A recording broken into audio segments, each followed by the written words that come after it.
Soyez bénis. Voici encore une fois en votre compagnie. Et je suis réjoui de savoir qu'il y a un bon nombre d'entre vous qui regardent mes vidéos. Soyez bénis. Que Dieu vous garde et vous conduise dans sa sûre main. Donc, sans plus tarder, je vais lire une portion de la parole de Dieu avec vous. Donc, le temps pour vous de prendre votre Bible et de quoi écrire. Et nous allons nous attarder sur le livre de la Genèse, au début du livre de la Genèse, prenez avec moi Genèse 2, verset 25. Genèse 2, verset 25, où il est marqué: l'homme et sa femme étaient tous deux nus, et ils n'en avaient point honte. L'homme et sa femme étaient tous deux nus, et ils n'en avaient point honte. Et lorsque nous regardons cela, après ces événements, la tentation est venue et il y a eu la chute. La tentation et la chute est passée par là. Et lorsque la tentation est passée par là, où le serpent est venu tenter Adam et Ève, Genèse 3, verset 7 nous dit: les yeux de l'un et de l'autre s'ouvrirent. Ils connurent qu'ils étaient nus, qu'ils connaissent qu'ils étaient nus, et ayant cousu des feuilles de figuier, ils s'en firent des ceintures. Je relis pour vous. Les yeux de l'un et de l'autre s'ouvrirent. À ce moment-là, ils connurent qu'ils étaient nus. Et, ayant connu qu'ils sont nus, donc ils ont cousu des feuilles de figuier et ils s'en firent des ceintures. Genèse 3, verset 8 nous dit que alors ils entendirent la voix de l'Éternel, Dieu qui parcourait le jardin vers le soir. Et l'homme et sa femme se cachèrent loin de la face de l'Éternel, au milieu du jardin. Mais l'Éternel Dieu appela l'homme et lui dit: où es-tu? Il répondit: j'ai entendu ta voix dans le jardin, et j'ai eu peur parce que je suis nu, et je me suis caché. L'Éternel lui dit: qui t'a appris que tu es nu? Est-ce que tu as mangé de l'arbre dont je t'avais défendu? L'homme répondit: la femme que tu as mise auprès de moi m'a donné de l'arbre et j'en ai mangé. Et l'Éternel Dieu dit à la femme: pourquoi as-tu fait cela? La femme répondit: le serpent m'a séduite et j'en ai mangé. Amis, vous qui m'écoutez, dans tout ce que nous venons de lire, on peut se poser la question, mais qui reconnaît ses fautes dans cette affaire? Qui veut vraiment prendre sa responsabilité? Mais oui, puisque l'homme accuse la femme. L'homme accuse la femme et en même temps il accuse Dieu. Puisqu'il dit: la femme que tu as mise auprès de moi. Ça sous-entend que si tu n'avais pas mis la femme, je n'aurais pas péché. La femme, elle, par contre, accuse le serpent. Et, amis visiteurs, vous qui m'écoutez à travers cette vidéo, face à nos difficultés, nous cherchons toujours un bouc émissaire. La difficulté est grande et nous cherchons un bouc émissaire. Oui, c'est mes parents qui n'ont pas fait ce qu'il fallait. C'est mes parents qui ne m'ont pas envoyé à l'école. C'est ma vie qui fait que je suis orphelin et que je n'ai pas eu la vie auprès des parents qu'il me fallait. Et dans tout cela, on cherche un bouc émissaire. Et comme ça, l'homme dit, l'homme dit à Dieu, c'est ta faute si je suis tenté. Mais je vous rassure tout de suite, dans Jacques 1, verset 13, nous dit que personne, lorsqu'il est tenté, ne dise « c'est Dieu qui me tente ». Car Dieu ne peut être tenté par le mal et il ne tente lui-même personne. Mais chacun est tenté quand il est attiré et amorcé par sa propre convoitise. Puis, qu'est-ce qui se passe? La convoitise, lorsqu'elle est conçue, enfante le péché.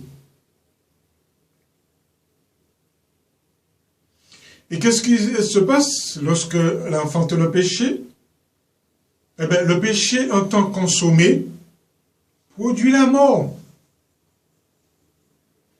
Oui, c'est comme si on regarde quelque chose pour lequel on n'en a pas droit. On le regarde, on la convoitise et nous sommes attirés. Et si nous ne prenons pas garde, nous sommes amorcés. Ça veut dire que nous sommes enclenchés vers cette chose-là. Et c'est notre propre convoitise. Nous convoitons cette chose. Et si nous ne faisons pas attention à la convoitise, nous dit la parole de Dieu, elle conçoit, enfante quelque chose. Lorsqu'elle est en train, elle conçoit, elle enfante quelque chose. Elle est en train de créer quelque chose en nous. Jusqu'à ce que nous enfantons le péché. Ça veut dire que nous passons à l'acte. Nous passons à l'acte. Et lorsque nous passons à l'acte, eh bien, le péché, il est consommé. Bon, étant consommé, ben, elle produit la mort. Et c'est ça qui s'est passé entre Adam et Ève. Ils ont été tentés et ils se sont laissés convoiter et ils ont enfanté et ils ont succombé au péché. Mais l'homme, en tout temps, cherche un bouc émissaire. Nous cherchons toujours un bouc émissaire.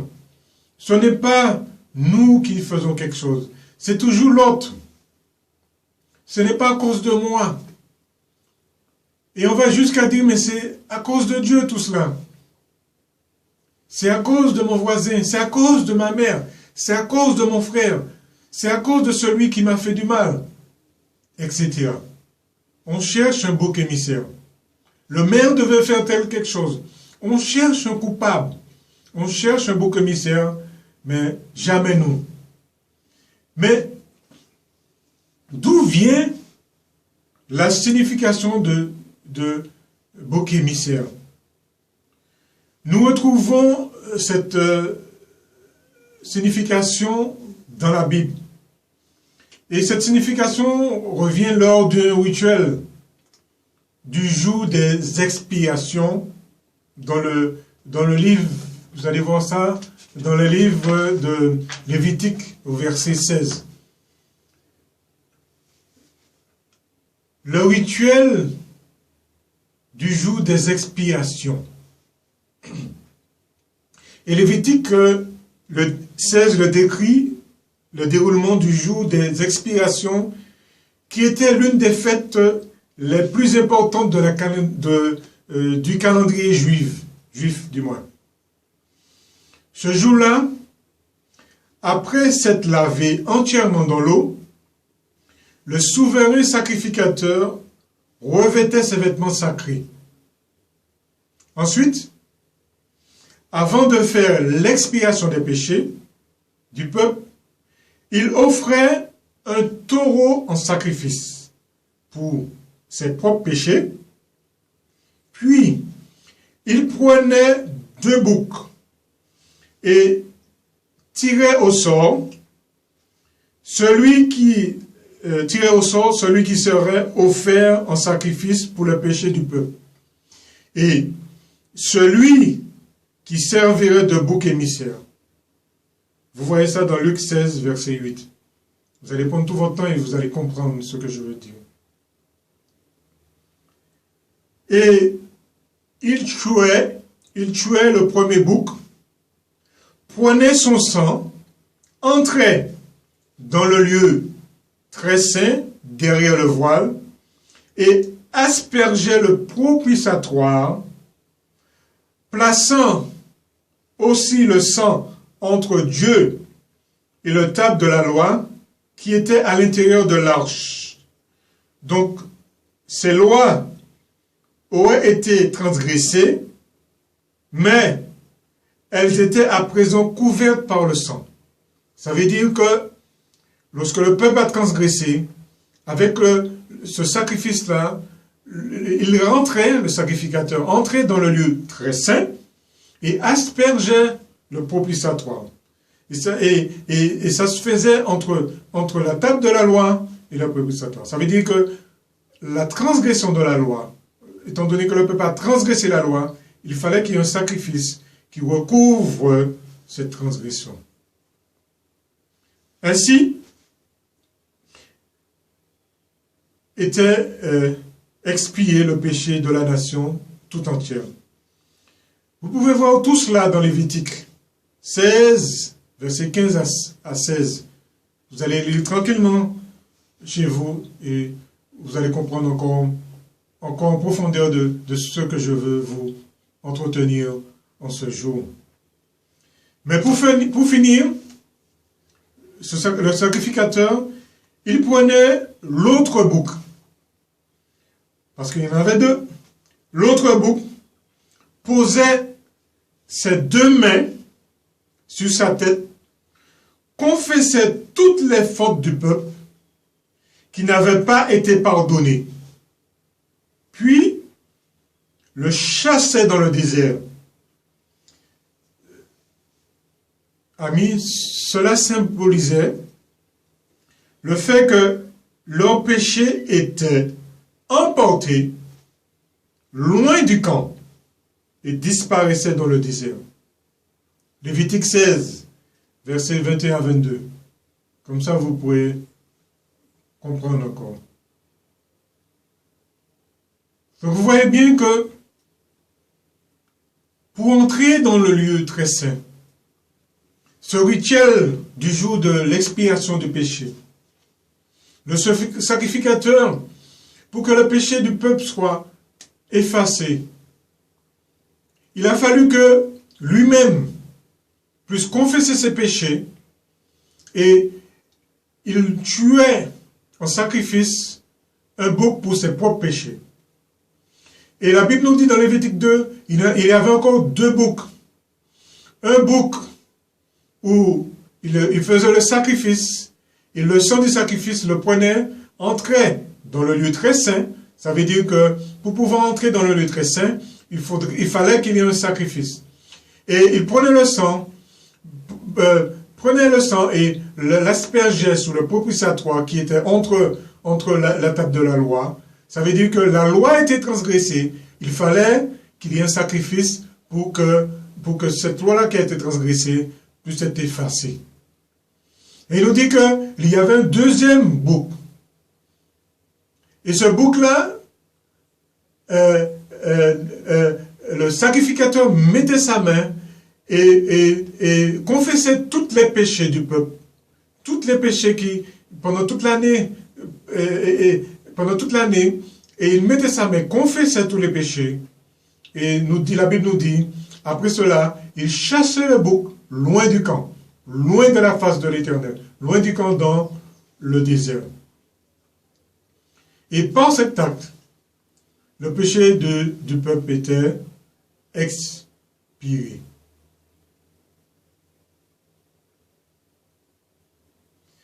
Quel est le rapport entre ce que nous venons de lire par rapport au rituel d'expiation et le récit de l'homme et la femme du livre de la Genèse? Quel est le rapport? Revenons à Genèse 3, verset 21.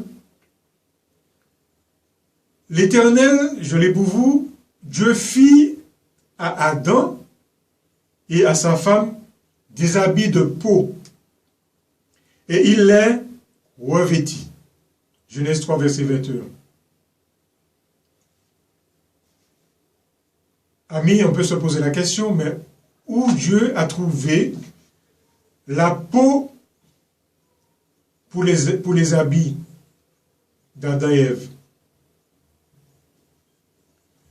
On peut supposer, et il est certain, que Dieu a tué un animal. Parce que dans ce temps-là, il n'y avait pas de magasin de peau, de bêtes où on pouvait aller dans le magasin, acheter quelques peaux et recouvrir Adam et Ève. L'Éternel Dieu a couvert la nudité qui représente le péché en attendant le sacrifice ultime de Jésus. Pour que le péché soit effacé, il fallait qu'il y ait du sang qui puisse couler. Parce que la parole de Dieu nous dit que il faut qu'il y ait sacrifice pour que les péchés soient pardonnés. Sans infusion de sang, il n'y a pas de pardon. Donc, le rapport entre les deux est le suivant. Le bouc représente la mort de Christ, un sacrifice de substitution qui sert de rançon pour les péchés des hommes. Un sacrifice qui sert de rançon.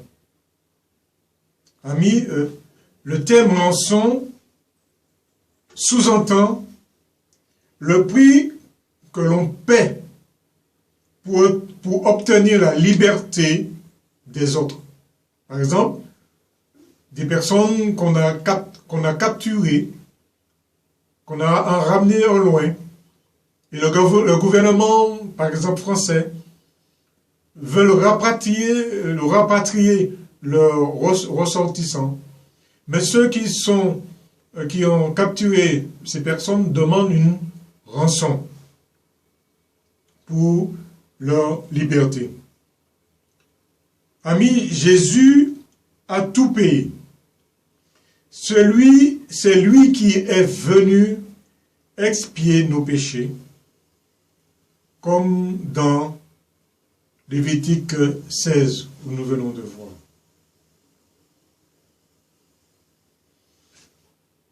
Le mot expier, le mot expiation, en hébreu, signifie couvrir, couvrir, couvrir. Dieu a couvert Adam et Ève de la peau de bête.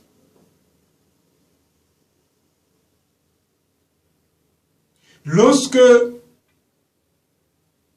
nous péchons, avant même que nous soyons nés, Jésus est mort pour nos péchés. Et son sang nous couvre, nous couvre. Et ainsi, Dieu peut nous voir et nous regarder, parce que Jésus a payé le prix pour nous. Donc, le mot expiation renvoie à l'idée de couvrir le péché, comme je vous l'ai dit, grâce à une somme d'une valeur équivalente, c'est-à-dire une rançon destinée à racheter la gravité de l'offense. La gravité de l'offense. C'est pour ça que vous qui avez eu l'opportunité de lire la Bible, vous allez voir que pendant tout le temps du pèlerinage du peuple hébreu, du peuple d'Israël, lorsqu'ils avaient besoin de confesser leurs péchés, lorsqu'ils avaient besoin d'effacer leurs péchés, afin de venir parler devant Dieu, il y avait toujours un sacrifice qui a été fait. Et Dieu avait institué cela. On emmenait un bouc, on emmenait selon la valeur du péché. Dieu avait destiné quel genre de sacrifice que vous devez emmener. Pour tel sacrifice, vous emmenez un bélier. Pour tel sacrifice, vous emmenez un pigeon. Pour tel sacrifice, vous emmenez ceci. Il fallait absolument qu'il y ait du sang qui coule pour que le péché soit pardonné. Et ça a été fait jusqu'à ce que Jésus est allé sur la croix de Golgotha pour nous. Où il est mort. Et la Bible dit que son sang a coulé pour nos péchés. Son sang a coulé pour nos péchés. Et il a payé la rançon. Et les boucs, les taureaux ne pouvaient plus satisfaire Dieu. Et je suis reconnaissant de ce que Jésus a fait à la croix pour moi. Parce que imaginez-vous, ceux qui n'ont pas cette possibilité-là d'acheter un taureau, et non seulement ça, mais à chaque fois que nous allons pécher, à chaque fois qu'il y ait une situation de péché, il aura fallu que nous puissions tuer un bœuf, tuer un animal. Vous vous rendez compte? Tout le travail qu'il y aura à faire, il aura fallu que nous soyons tout le temps à l'abattoir, ou bien qu'on aura quelque part dans notre cave un endroit pour faire ce sacrifice. Maintenant, on n'a plus besoin de faire cela. Pourquoi? Parce que Jésus l'a fait une fois pour toutes. Une fois pour toutes. Je viens de vous dire que pour réparer l'offense, il fallait une rançon équivalente à l'offense. On a offensé Dieu. Dieu a été offensé par le péché. Et étant donné que le péché, Dieu ne peut pas nous regarder et le péché, parce qu'il est trop saint. La Bible dit qu'il est saint, saint, saint. Donc il fallait un sacrifice ultime. Un sacrifice de la même catégorie. Dans le temps, on prenait des taureaux. Maintenant, comme Jésus est venu en tant qu'homme, il a donné sa vie en tant qu'homme pour un autre homme, pour nous, les hommes.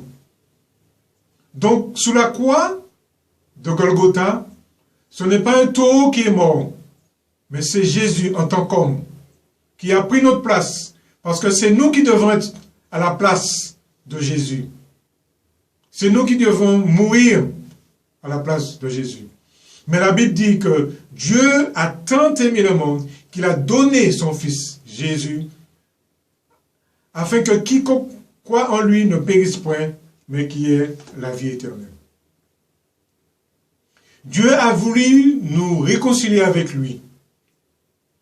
Et par cela, Jésus est venu sur la croix de Golgotha. C'est pour ça qu'à un moment donné, tout le péché de l'humanité est tombé sous Jésus. De la même manière que le sacrificateur posait ses mains sur le taureau, sur le bouc, c'est de la même manière que tout le péché de l'humanité est tombé sous Jésus. Et c'est pour ça que Jésus a pu dire, mais mon Dieu, pourquoi m'as-tu abandonné? Parce que tout le péché de l'humanité est tombé sous Dieu, sous Jésus. Et quand ce péché est tombé sous Jésus, Dieu s'est détourné de Jésus. Parce que tout le péché est tombé sous lui. Et maintenant, grâce à Jésus, nous avons un accès auprès du Père. Nous pouvons venir tranquillement, grâce à Jésus, dans la présence de Dieu. Nous n'avons plus besoin de sacrificateurs pour entrer dans le lieu saint pour nous. Jésus même, il est entré dans le lieu très saint. Il a inauguré le chemin. Et c'est de là qu'il nous donne cette possibilité-là d'entrer dans la présence de Dieu. Pourquoi? Parce que nous sommes couverts. Nous sommes couverts par le sang de Jésus. C'est parce que le sang de Jésus recouvre le péché que nous avons l'accès, que nous avons la possibilité d'entrer dans la présence de Dieu sans qu'il ne soit offensé, offusqué. Donc, l'acte que Jésus a fait à la croix de Golgotha est la puissance de nous donner accès à Dieu. Mais pour cela, il faut que vous reconnaissiez que Jésus est mort pour toi. Pour cela, il faut que tu reconnaisses que tu es pécheur. Parce que pour régler les choses, pour qu'il n'y ait plus de bouc émissaire, il faut que le péché, la question du péché soit réglée. Du moment que vous reconnaissez que vous êtes pécheur et que Jésus est mort pour moi à la croix de Golgotha, vous avez un libre accès au Père. Vous pouvez venir tranquillement. Pour cela, il faut simplement dire, je reconnais mes fautes. Il faut se repentir de ce péché et dire, oui, je reconnais. C'est suffisant maintenant. Je ne cherche plus pour dire que c'est un tel, que c'est même Dieu, j'accuse Dieu pour dire que ma vie a été un cauchemar. On cherche un bouc émissaire. C'est le péché. C'est le péché. Dieu est venu régler la question du péché. Il s'est donné lui-même une rançon équivalente. Un homme est mort pour un autre homme. Pour moi, pour toi, pour vous qui m'écoutez. Alors qu'est-ce que vous faites du sacrifice de Jésus? Est-ce que vous continuez à l'ignorer? Vous continuez à vivre votre vie? Vous continuez à accuser tout le monde? Quel est le bouc émissaire? Jésus maintenant a tout donné. Il vous a tout donné. Il a tout fait à la croix de Golgotha. Ne cherchez plus qui est coupable ou pas. Sortez sous votre culpabilité. Dieu veut sortir, que vous sortiez de votre culpabilité. Alors, pour terminer, je vais lire pour vous 1 Timothée 2, versets 5 à 6, où il dit, « Car il y a un seul Dieu, et aussi un seul médiateur entre Dieu et les hommes, Jésus-Christ, homme, qui s'est donné lui-même en rançon pour tous, pas pour une seule personne, mais pour tout le monde, il s'est donné en rançon. » Amen. Que le nom du Seigneur soit béni. Que le nom du Seigneur soit béni. Ne cherchez pas de vous-même des moyens naturels pour aller avec votre propre force, comme Adam et Ève ont fait. Ils ont pris des feuilles et puis ils se sont cachés. Ils ont caché leur nudité, ce n'était pas suffisant. Il fallait qu'il y ait du sang qui coule. Il fallait qu'ils soient couverts de peau. Maintenant, nous sommes recouverts du sang de Jésus si nous reconnaissons qu'il est mort pour nous à la croix de Golgotha. C'est une bonne nouvelle, je vous le dis. C'est une bonne nouvelle. n'hésitez pas. Venez et dites Dieu, si vraiment ce que j'entends est vrai, je te demande de venir dans ma vie. Je te demande de me pardonner de tous mes péchés. Et je te demande de me couvrir, de me laver de ton sang. Et que je veux rentrer dans ta présence. Je ne veux pas me priver de ta présence. Soyez bénis. Soyez bénis. Si vous faites cette prière, Dieu, il est là, il entend. Et il veut vraiment rentrer en communion avec vous.